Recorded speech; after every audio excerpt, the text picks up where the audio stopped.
सदियों पहले, क्या उस व्यवस्था को अब समाप्त नहीं कर देना चाहिए?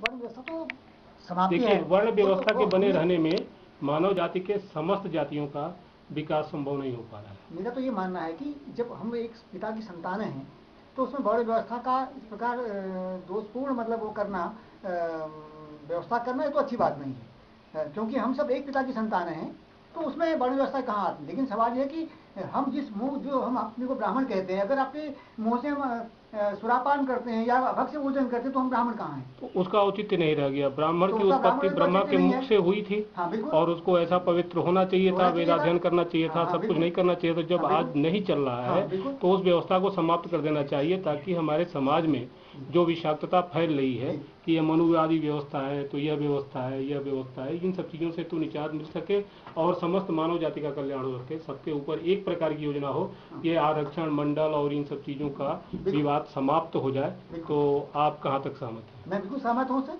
मनुष्य को अपने कर्तव्य से शुद्ध होना चाहिए, मनुष्य को अपने व्यवहार शुद्ध होना चाहिए, मनुष्य को कपटशील नहीं होना चाहिए, मनुष्य को दुर्भावनाशील नहीं होना चाहिए, जो आज हो रहा है। चाहे राजनीतिक दृष्टिकोण को लीजिए, चाहे सामाजिक दृष्टिकोण को लीजिए, केवल जो है वो शुचिता का अभाव है और तमाम सर्वत्र अशुचिता फैल रही है। तो अशुचिता को मिटाना ही राम राज्य है। अशुचिता से स्नेह सौहार्द से रहना जो है वो राम राज्य है, और स्नेह को बिगाड़ना और जातिवाद को फैलाना, वोट बैंक को बनाना, मैं समझता हूँ कि बिल्कुल नहीं, ठीक नहीं है। नहीं, ये तो ठीक है ना जी कि मनुष्य मात्र एक है, यही बड़ा विवेक है। हाँ, बस मनुष्य मात्र एक है, यही यही बड़ा बड़ा विवेक है। विवेक है। धन्यवाद। इन्हीं वाक्यों के साथ